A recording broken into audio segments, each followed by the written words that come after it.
Hi everyone, very good morning to all of you. तो आज हमारा 8th सेशन है। आज हम करेंगे पास्ट परफेक्ट टेंस।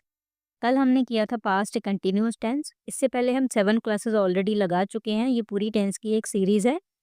तो आई रिक्वेस्ट यू कि एटलीस्ट आप पहली वीडियो ज़रूर देख लें जिसमें मैंने बेसिक इंट्रोडक्शन दी है टेंसेस की। तो चलिए आज हम स्टार्ट करते हैं पास्ट परफेक्ट टेंस। तो यहाँ पे पहला वर्ड आपको दिख रहा होगा पास्ट, यानी कि हम बीते हुए कल की बात करेंगे। इससे पहले हमने प्रेजेंट परफेक्ट टेंस किया था, बिल्कुल वैसा ही करेंगे, बस पहले वर्ड का डिफरेंस है, राइट। यानी कि उसमें हमने वर्तमान में बात की थी, इसमें हम पास्ट टेंस में बात करेंगे।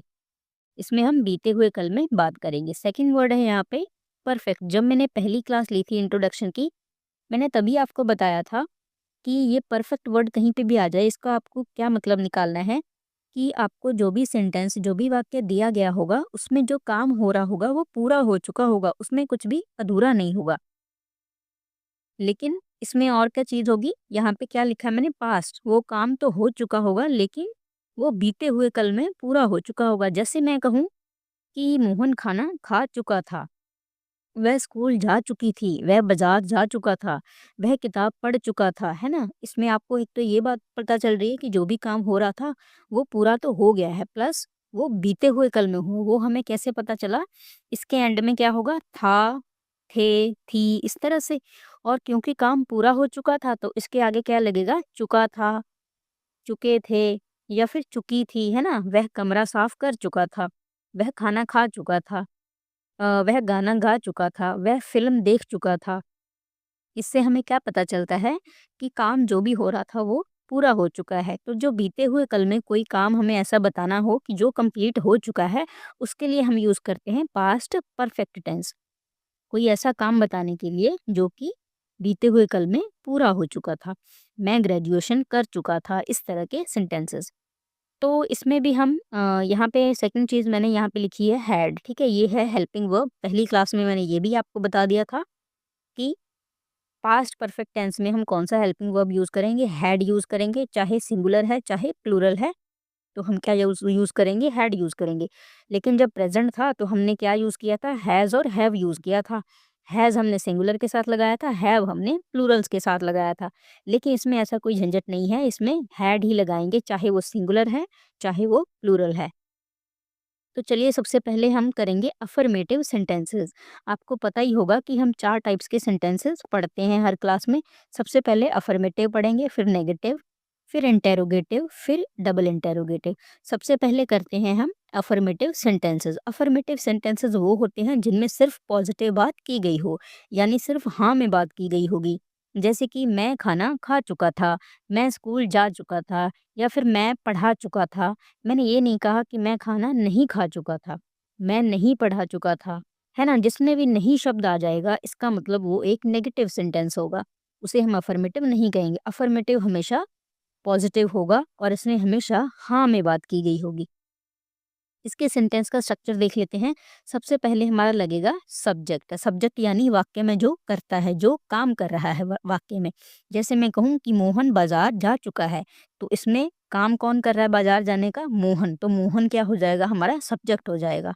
ऑब्जेक्ट क्या हो जाएगा, जिस चीज़ पर काम हो रहा है उसे हम कहेंगे ऑब्जेक्ट। जैसे कहूँ कि मैं खाना खा चुका था, मैं इसमें सब्जेक्ट हो जाएगा क्योंकि खाना खाने का काम मैं कर रहा था। ऑब्जेक्ट हमारा क्या हो जाएगा, जिस चीज़ पर काम हो रहा था। तो हमारा खाना खाने का काम हो रहा था, खाने पर काम हो रहा था, तो खाना हमारा क्या हो जाएगा, ऑब्जेक्ट हो जाएगा। इस तरह से ये मैंने आपको पहली क्लास में बहुत अच्छे से सारे कॉन्सेप्ट समझाए हुए हैं, अभी हम जस्ट रिपीट कर रहे हैं उन चीज़ों को।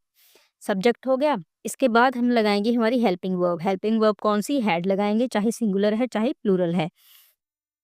बाद में एक और चीज़ मैंने आपको बताई थी कि जब भी परफेक्ट टेंस होगा वर्ब की थर्ड फॉर्म आएगी, चाहे कोई भी टेंस हो, चाहे वो पास्ट है, चाहे वो प्रेजेंट है, चाहे वो फ्यूचर टेंस है, वर्ब की हमेशा थर्ड फॉर्म आएगी। तो एंड पे लगेगा हमारा ऑब्जेक्ट। तो चलिए कुछ एग्जाम्पल्स करते हैं। इसमें पहला वाक्य है, मैं दवाई ले चुका था। यहाँ पे सब्जेक्ट कौन सा होगा, मैं, क्योंकि दवाई लेने का काम कौन कर रहा है, मैं यानी सब्जेक्ट। मैं की इंग्लिश होगी आई। इसके बाद लगाएंगे हैड, आई हैड। वर्ब की थर्ड फॉर्म दवाई लेने को कहते हैं, इसकी आएगी टेक, टुक, और थर्ड फॉर्म होती है टेकन। तो यहाँ पे आएगा taken. I had taken the, दवाई को कहते हैं medicine. I had taken the medicine. Medicine इसमें हमारा क्या है, ऑब्जेक्ट। वे पहाड़ी चढ़ चुके थे, यहाँ पे क्या है, वे पहाड़ी चढ़ चुके थे। है तो प्लूरल हमें पता चला, लेकिन हमें कोई फर्क नहीं पड़ेगा, हमने क्योंकि हैड ही लगाना है इसमें। तो इसको बनाएंगे, वे है हमारा सब्जेक्ट, इसका बन जाएगा दे। इसके बाद लगेंगे हैड, दे हैड। पहाड़ी चढ़ने को क्या कहते हैं, क्लेम करना, लेकिन हमें लगानी है थर्ड फॉर्म, तो ईडी लगा देंगे साथ में। They had claimed the hill, पहाड़ी को कहते हैं hill. They had claimed the hill. बच्चे ने खिलौने समेट लिए थे, तो यहाँ पे आएगा, सब्जेक्ट है हमारा बच्चे ने, बच्चे, तो इसकी इंग्लिश होगी द चाइल्ड हैड, समेट लिए थे को कहते हैं पैक्ड अप दी टॉयज। आपको इन सेंटेंसेस में ये भी पता चल रहा होगा कि काम जो है वो बीते हुए कल में हुआ, यानी था लगा हुआ है, प्लस पूरा हो चुका था। देखो, मैं दवाई ले चुका था, मतलब दवाई लेने का काम पूरा कर चुका था। दूसरा सेंटेंस है वे पहाड़ी चढ़ चुके थे, यानी पहाड़ी चढ़ने का जो काम था वो भी पूरा हो चुका था। बच्चे ने खिलौने समेट लिए थे, यानी कि खिलौने समेटने का काम भी पूरा हो चुका था। नेक्स्ट है वे पुल पार कर चुके थे, पुल पार करने का काम पूरा हो चुका था। तो यहाँ पे भी क्या लगेगा, वे का बन जाएगा दे, इसके बाद आएगा हैड, दे हैड। पुल पार करना इसको कहते हैं इंग्लिश में क्रॉस करना, इसकी इंग्लिश हो जाएगी क्रॉस, इसके साथ लगाएंगे ईडी, बन जाएगी third form. They had crossed the, पुल को कहते हैं bridge. They had crossed the bridge.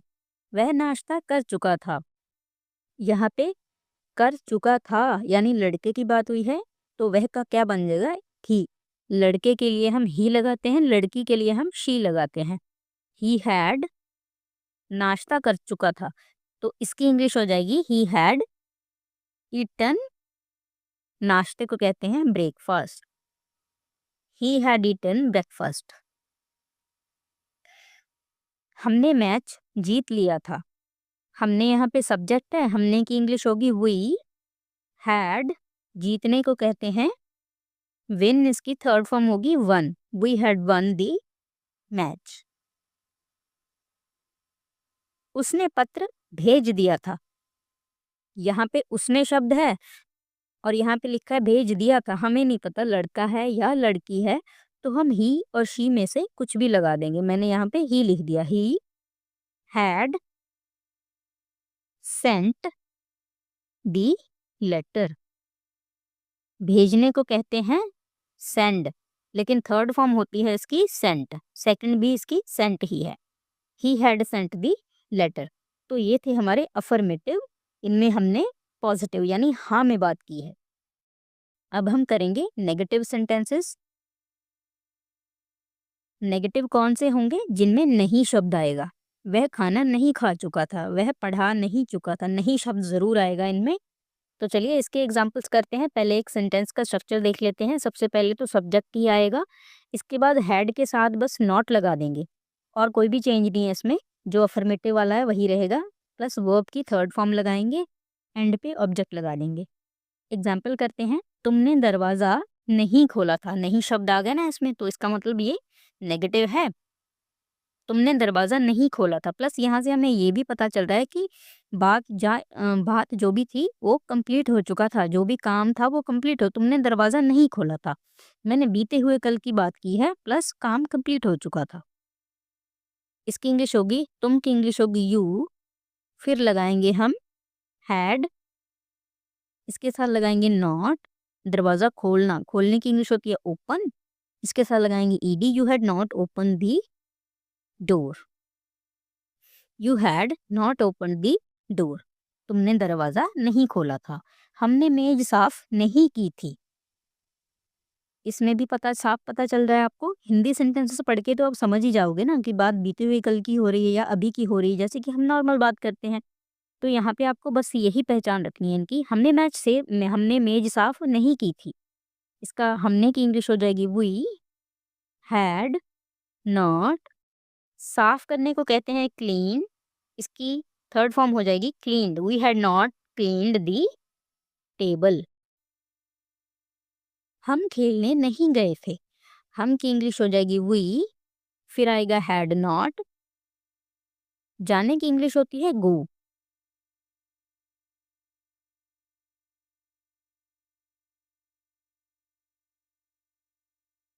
लेकिन हमें यहाँ पे थर्ड फॉर्म लगानी है, तो गो, वेंट, गॉन। ठीक है, गॉन हो थर्ड फॉर्म होती है gone. We had not gone to play, we had not gone to play, हम खेलने नहीं गए थे। मैं स्टेशन नहीं गया था, मैं की इंग्लिश हो जाएगी I had not gone to the station. मैंने किताब नहीं फाड़ी थी, मैंने की इंग्लिश हो जाएगी आई हैड नॉट, किताब नहीं फाड़ी थी, इसकी इंग्लिश हो जाएगी torn. I had not torn the book.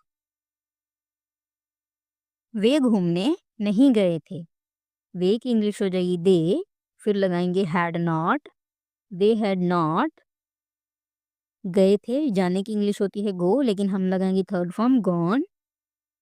They had not gone for a walk. उसने दरवाज़ा नहीं खटखटाया था, उसने है फिर से हमें नहीं पता ही है या शी है, लड़की है या लड़का है हमें नहीं पता, तो हम कुछ भी लगा देंगे, ही और शी में से वो सही होगा। तो मैंने यहाँ पे ही लगाया, ही हैड नॉट, दरवाज़ा खटखटाने को कहते हैं नॉक करना, तो इसकी इंग्लिश हो जाएगी नॉक, लेकिन हमें थर्ड फॉर्म लगानी है, ईडी लगा देंगे। He had not knocked at the door. तो ये थे हमारे नेगेटिव, जो जिनमें नहीं शब्द आता है, हमने ये वाले करे हैं। तो आगे हम करेंगे इंटेरोगेटिव। इंटेरोगेटिव सेंटेंसेस वो होते हैं जिनमें किसी भी तरह का कोई प्रश्न पूछा गया होगा, लेकिन इसके बाद अभी हम करेंगे डबल इंटेरोगेटिव। अब उनमें और इनमें क्या डिफरेंस है, उनमें भी हम प्रश्न ही पूछते हैं, लेकिन ये वाले जो इंटेरोगेटिव हैं इनमें थोड़ा सिंपल सा प्रश्न पूछते हैं। जैसे कि मैं आपसे कहूँ, यहाँ पे मैंने एग्जांपल लिया है, क्या तुम घर जा चुके थे, क्या वे स्टेशन पहुंच चुके थे। तो एक तो इसमें आपको ये पहचान रखनी है कि वर्ड जो है वो क्या से शुरू होगा, ठीक है, पहला शब्द। सेकंड चीज़ ये होगी कि इसका जो भी आंसर होगा ना, वो आप हाँ या ना में दे पाओगे। जैसे क्या तुम घर जा चुके थे, आप क्या कहोगे, हाँ मैं घर जा चुका था, या मैं घर नहीं जा चुका था। क्या वे स्टेशन पहुंच चुके थे, इसका आंसर भी आप हाँ या ना में दोगे, है ना, कि हाँ मैं स्टेशन पहुंच गया था या फिर नहीं पहुंचा था। लेकिन जो इसके बाद करेंगे ना हम डबल इंटेरोगेटिव, उनमें आपसे थोड़ी सी डिटेल पूछी जाएगी, जैसे कि कब, क्यों, क्या, कैसे, ये वाले शब्द भी होंगे। जैसे पहला हमने वाक्य लिखा है, क्या तुम घर जा चुके थे, तो इसको मैं डबल इंटेरोगेटिव बनाना है, तो मैं बोलूँगी तुम घर कब जा चुके थे, है ना? तो उसमें आपको हाँ या ना में आंसर नहीं दे पाओगे, आपको एक्सप्लेन करना पड़ेगा थोड़ा-सा। तो बस यही फ़र्क होगा। अभी हम उस उन वो वाले सेंटेंसेस भी करेंगे, तो आपको अच्छे से डिफरेंस क्लियर हो जाएगा। ये मैंने पहले इसलिए बता दिया है ताकि ये वाले जब एग्ज़ाम्पल करेंगे तो आप थोड़ा-सा ध्यान रखना कि इनमें और उनमें क्या डिफरेंस है, आप डिफरेंस बता पाओ, इसलिए मैंने थोड़ा-सा पहले से ही बता दिया है। तो अभी हम इंटेरोगेटिव करेंगे। इंटेरोगेटिव कोई भी टेंस हो, सबसे पहले क्या करना होता है, उठा के आपको जो भी उसमें हम हेल्पिंग वर्ब यूज़ करते हैं उस टेंस में, वो सबसे पहले उठा के सबसे पहले लगा देंगे। इसमें हम हेल्पिंग वर्ब हैड यूज़ करते थे, तो हैड को मैंने सबसे उठा के पहले लगा दिया। फिर लगाएँगे, सब्जेक्ट लगाएँगे, फिर वर्ब की थर्ड फॉर्म लगाएँगे, फिर ऑब्जेक्ट लगाएँगे। तो चलिए कुछ एग्ज़ाम्पल्स कर लेते हैं। क्या तुम घर जा चुके थे? तो यहाँ पे आएगी, पहले लगा देंगे हेल्पिंग वर्ब, हैड लगेगा, इसके बाद आएगा सब्जेक्ट तुम है, तो यू बन जाएगा हैड यू, घर जाना, जाने की इंग्लिश होती है गो, हमें लगानी है थर्ड फॉर्म। यहाँ पे आएगा गॉन, हैड यू गॉन, कहाँ पे, घर पे, had you gone home. Next है, क्या वे स्टेशन पहुँच चुके थे? यहाँ पे सबसे पहले लगा देंगे हैड, ठीक है, तो सब्जेक्ट है इसमें वे यानी कि दे, हैड दे स्टेशन पहुंच चुके थे। पहुंचने की इंग्लिश होती है रीच, इसको हम लिखेंगे रीच्ड, थर्ड फॉर्म लगानी है ना, हैड दे रीच्ड, कहाँ, द स्टेशन। क्या बच्चे ने खिलौना तोड़ा था? तो यहाँ पे आएगा हैड, एक बच्चे की बात हुई है ना, तो लिखेंगे हैड द चाइल्ड खिलौना तोड़ा था। तोड़ने की इंग्लिश होती है ब्रेक करना, लेकिन इसकी थर्ड फॉर्म लगाएंगे, आएगा broken. Had the child broken the toy? क्या उसने पत्र भेज दिया था? पहले आएगी हेल्पिंग वर्ब हैड, उसने है। फिर से यहाँ पे हमें नहीं पता लड़का है या लड़की है, तो हम ही और शी में से कुछ भी लगा देंगे। हैड ही, बाद में क्या है, पत्र भेजना, भेजने की इंग्लिश होती है सेंड, लेकिन थर्ड फॉर्म होती है सेंट। तो यहाँ पे आएगा had he sent the letter? क्या वे सो चुके थे? तो यहाँ पे आएगा हैड, वे की इंग्लिश होगी दे, सोने की इंग्लिश होती है स्लीप, लेकिन थर्ड फॉर्म होती है स्लेप्ट। Had they slept? क्या तुम नाश्ता कर चुके थे? Had you eaten breakfast?